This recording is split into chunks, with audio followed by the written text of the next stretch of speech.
I have a card which is an ABN AMRO card. I was given an offer, says you could use 3 days, 3 nights, etc. in so-and-so wherever place. I said okay, I will take the offer as and when I use it.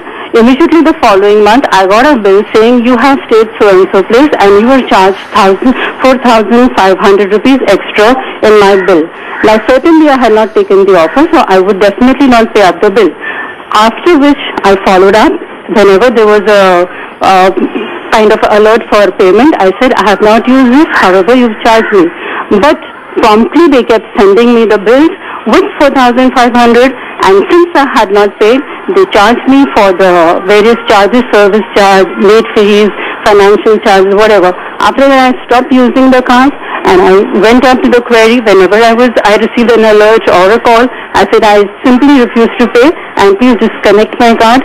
Till date, from September onwards, I have been receiving the bills with that late payment, and it has mounted, that figure is mounted to 10,000 rupees. What am I to do now?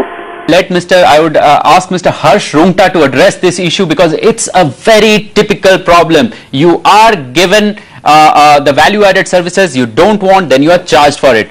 Mr. Harsh Rungta, tell us, what can Sheena do in this case? One thing that Sheena must not do is to take this lightly.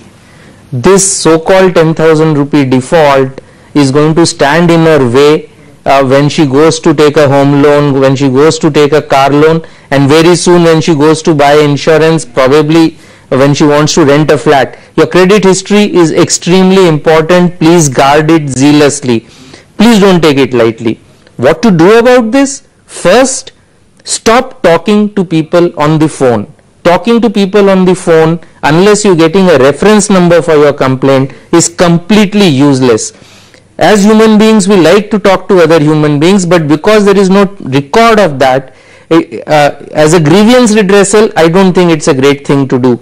Firstly, file a complaint on the bank's website if you have not already done so. And if that does not give you satisfactory reply within the next 3 weeks, then immediately file a complaint with the banking ombudsman. Both these things you can do online. Filing a complaint with the bank on its website you can do online.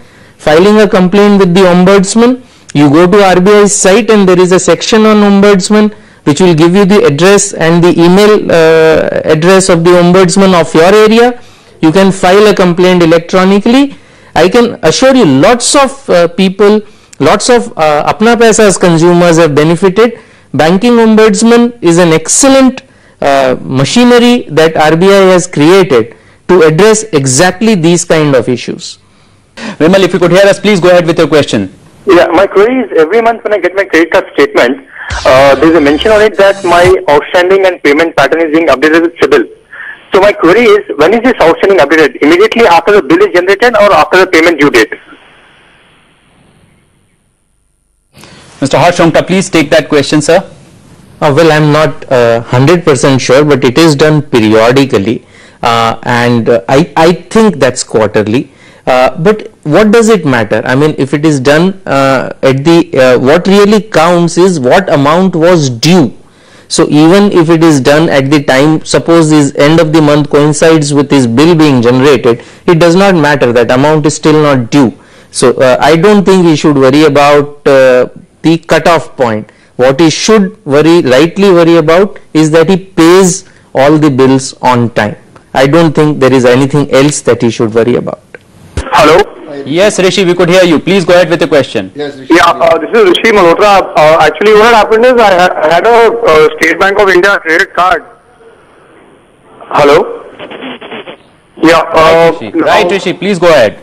Yeah, now I had, there were some disputes in the card, and somebody from the State Bank of India, the credit card division, had come to me and settled the total amount that was to be paid, that we had both settled on, and I had paid the entire amount as we had decided on, and they had given me a letter mentioning that the account has the account stands closed.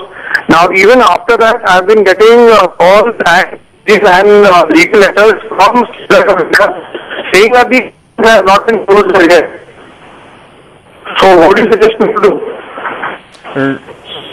Right, Mr. Harsh Rungta, This is again a recurring problem. Why don't you address that question, sir? In this particular case, Mr. Malhotra, I think is in excellent position. He has a written communication from the bank saying that the account has been settled, and if he still continues to have people call him up saying that amounts are due on this card, I think sending an official complaint against the bank, first to the bank's own management, would be very effective. If it doesn't work, I mean, there really isn't a complaint that goes to the banking ombudsman in this case, because he is not really seeking any relief. I think here he should complain to the RBI itself. RBI also has a consumer grievance cell, details of which are given on the RBI's website, and it keeps a very sharp eye on collection practices. I think even a threat in that letter that you are going to complain to the RBI's grievance cell should work wonders, because in this particular case he clearly has a letter from the bank saying that the account has been closed. So I don't think he will have any problems, but you need to create those records to ensure that it does not recur in the future.